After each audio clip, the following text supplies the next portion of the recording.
Well, I don't. I mean, if you're looking for any kind of positivity in this video, I got nothing for you, man. I am aggravated. I'm annoyed. I'm frustrated, and I'm tired of watching shitty football. Honestly, I'm tired of it. I'm tired of hearing excuses. I'm tired of justifying losses. It's like I'm just from top to bottom. This organization has more questions than answers. Once again, this is last year rewritten all over again, and it's probably worse. So if you're looking for anything positive or like I'm just going to go off here. Again, this can probably be a rant. I'm probably going to say wrong stats. I'm probably going to give you wrong facts from the game. And I honestly don't care. So you go into this game, and I try to embrace positivity where it's like, listen, the Jets have lost 2 in a row. They should have been 3 in a row. They got very lucky against the Giants. But at some point, the leadership of this team, they're going to get it figured out, and they're going to right the ship and just play better football because it's the law of averages. Like, they can't suck this bad forever. Like, there's too many intelligent minds in the building that will get this fixed, right? So the game starts, and they fumble the kickoff, and you're like, I'm like, already we're starting this? Like, already. So like, that's a bad sign. But the defense rallies, only gives up the field goal.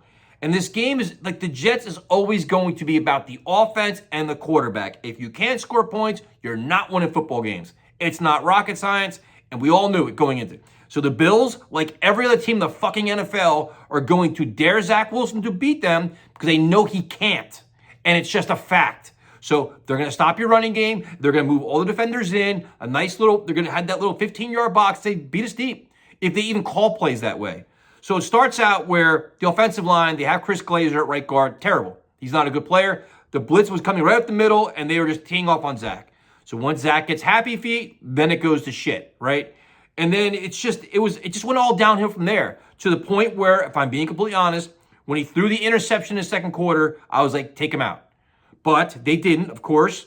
They do a fake punt because they were on the verge right there. The Bills scoring again and the game being over at halftime. They do a fake punt, which was ballsy. They get it. The Jets go down the field and miraculously score a field goal. They go for 2. They don't get it. No surprise. Terrible play call there. But on offense, it was a mess. And it's like, what were the adjustments? Because they only had Breece Hall and Dalvin Cook in the backfield together once, and it actually worked. They go away from it. The wide receivers weren't getting the ball. It was all Breece Hall. It's like such a primitive offense. It just makes no sense. It's like there's no, like, if Zach Wilson's hindering you this much, then why is he in the game? Why is Trevor Siemian still not the backup quarterback? If you have faith in Tim Boyle, then play him. You played him. He didn't play all that well. But, like, there's got to be more than this. There's got to be a sense of urgency, like, our season's on the line. We have to be better. And they don't. And everybody contributed. Garrett Wilson had another fumble. That sucks. Solid excuse him for it. Well, he's got a bad elbow. How about saying we've got to be better? Like, where was that hard-ass Saleh in Hard Knocks? What was that all a fucking show? Because he's worse than Todd Bowles on the sideline. Like, if Hackett is calling the plays and making decisions, which I'll talk about in a little bit, and Ulbricht's running the defense, what is Saleh other than a glorified cheerleader that just argues penalties and does the replays? What is he? So the offense is a bona fide mess. I think he had like 87 yards before half. They come out in the second half, and it's just bad, man. The worst thing about all this, it's not fun to watch. Like, it's like watching paint dry week in and week out. Like, when you play a 4:30 game, you watch all the other games, or you watch Red Zone, high-flying offenses. There's teams doing more with less. And we can't even keep up with them. It's just, you watch it and you're like, this is terrible. It's bad. You can't complete throws. Zach's throwing the triple coverage. Then he rolls out. Within 2 seconds, he doesn't see what he likes. He dirts the ball. Like, why not run? Like, what are they doing? Like, I thought at some point, Hackett, Rodgers, and Zach will all sit down and be like, what plays work, what plays don't work. And if the game isn't working out, you take the kid out. The fact that the New York Jets are willing to go down with the Zach Wilson ship again is mind-numbing. Why are they accepting losing? Why are they not truly embracing the best chance to win? They haven't done it all year. And that is organizational incompetence.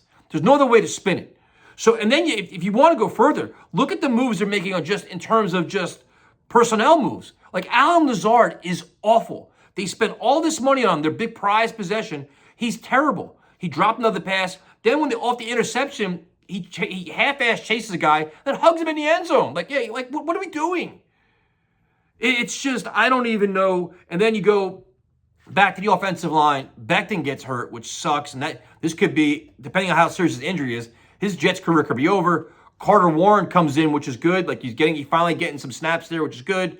Does Dwayne Brown come back this week? No idea with that. Another gross error by this team, bringing him back and then banking on him, and then he's been out most of the year. So you have that mess.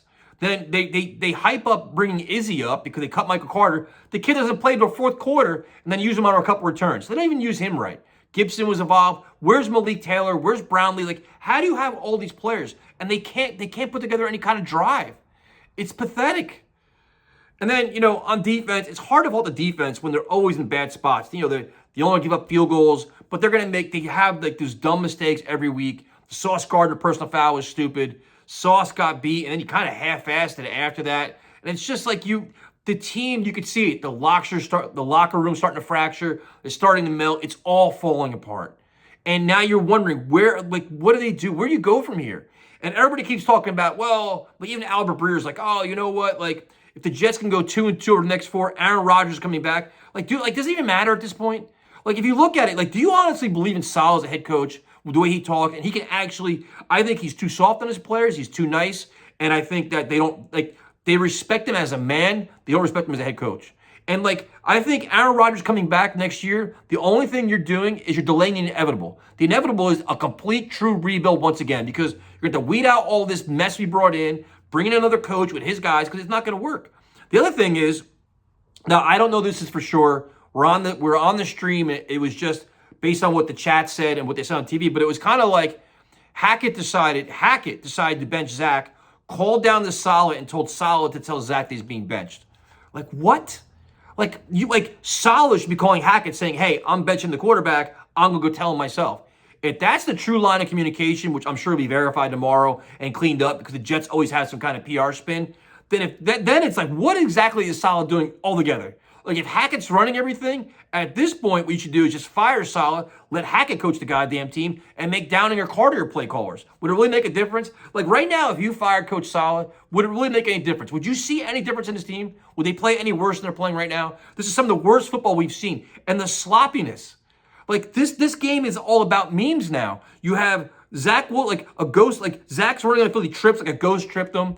Then you have Zach running to the sideline and Saleh tries to save but tackles him. That looks terrible. Like, there's so many things that are going wrong with this team. You have the team fight. There's fights on the field, fights in the locker room. Like, they're on an undisciplined mess.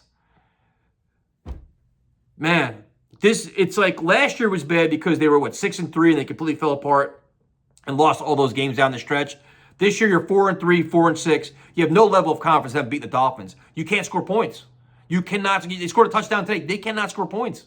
How do you have faith beating anybody like this?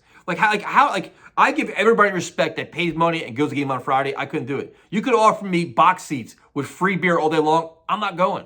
I don't want to, I just don't want to witness this. Like, it's like watching it at home. Like, we stream, so you can't turn it off. I want to turn it off. Like, I don't want to watch it anymore.